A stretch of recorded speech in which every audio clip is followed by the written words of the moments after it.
हौसला हो तो क्या नहीं पाया जा सकता। इंसान में सच्ची प्रतिभा होनी चाहिए, बस फिर कोई भी कठिनाई उसका रास्ता या उसके बुलंद हौसलों को मात नहीं दे सकती। यहाँ हम बात कर रहे हैं एक ऐसे शख्स की जिसने अपने जज्बे को कायम रखा और अपनी मंजिल को पाने का रास्ता बनाया और उसे हासिल भी किया। श्रीकांत बोला, जो बचपन से ही ब्लाइंड है, आज 50 करोड़ रुपए की consumer food packaging company वॉलेंट industries के सीईओ के पद पर नियुक्त हैं। उन्होंने यह कंज्यूमर फूड पैकेजिंग कंपनी बनाकर कई लोगों के लिए एक मिसाल कायम की है। हैदराबाद के श्रीकांत बोला का बचपन कई कठिनाइयों से गुजरा। उनके परिवार की मासिक आय लगभग 1600 रुपए थी। आपको ये जानकर हैरत होगी कि जब श्रीकांत का जन्म हुआ तो उनके कुछ रिश्तेदारों और पड़ोसियों ने श्रीकांत के माता पिता को उनके पैदा होते ही उन्हें मार देने को कहा था। लेकिन श्रीकांत की किस्मत में कुछ और ही था। किस्मत भी उन्हीं का साथ देती है जो खुद पर भरोसा और अपनी मेहनत से कुछ कर दिखाने का दम रखते हैं। श्रीकांत बचपन से ही पढ़ने में तेज थे। परिवार की आर्थिक स्थिति ठीक न होने के बावजूद श्रीकांत ने 10वीं अच्छे अंकों से उत्तीर्ण की। उनकी मुश्किलें यहीं खत्म नहीं हुई। वह 10वीं के बाद साइंस पढ़ना चाहते थे, लेकिन उनके ब्लाइंड होने के कारण उन्हें इसकी इजाजत नहीं मिली। श्रीकांत भी कहां हार मानने वालों में से थे।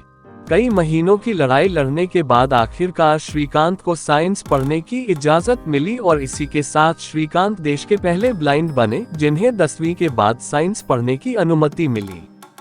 इसके बाद श्रीकांत ने दोबारा पीछे मुड़कर नहीं देखा। श्रीकांत को अपनी स्कूली पढ़ाई पूरी करते ही अमेरिका के मैसाचुसेट्स प्रौद्योगिकी संस्थान मिट में प्रवेश मिला। इसी के साथ ही श्रीकांत देश के पहले ऐसे ब्लाइंड स्टूडेंट बने जिन्होंने मिट से शिक्षा प्राप्त की। अमेरिका से अपनी शिक्षा लेने के बाद श्रीकांत ने हैदराबाद में अपनी कंपनी की शुरुआत की।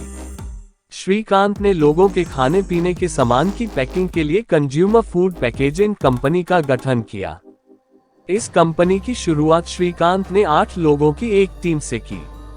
उन्होंने इस कंपनी में सबसे पहले आसपास के बेरोजगार लोगों को जोड़ा, जिसमें श्रीकांत ने ब्लाइंड लोगों को काम दिया। जब श्रीकांत की कंपनी अच्छी रफ्तार पकड़ने लगी तो फंडिंग की दिक्कत आना शुरू हुई, लेकिन श्रीकांत इससे पीछे हटने वाले थोड़ी थे। उन्होंने कई फंडिंग कंपनियों से और निजी बैंकों से फंड जुटाकर अपने काम को आगे बढ़ाया। श्रीकांत की कंपनी ने फर्श से अर्श तक का सफर तय किया। आज श्रीकांत की कंपनी के तेलंगाना और हैदराबाद में 4 प्लांट है, जिसमें हजारों की संख्या में कर्मचारी कार्यरत है। श्रीकांत कहते हैं कि जब सारी दुनिया उनसे कहती थी कि वह कुछ नहीं कर सकते तो वह उनसे कहते थे कि वह सब कुछ कर सकते हैं। आज जिस मुकाम पर श्रीकांत हैं, उन्होंने अपनी इस बात को साकार भी कर दिखाया है। श्रीकांत कहते हैं कि अगर आपको अपनी जिंदगी की जंग जीतनी है तो सबसे बुरे समय में धैर्य बनाकर रखने से सफलता जरूर मिलेगी।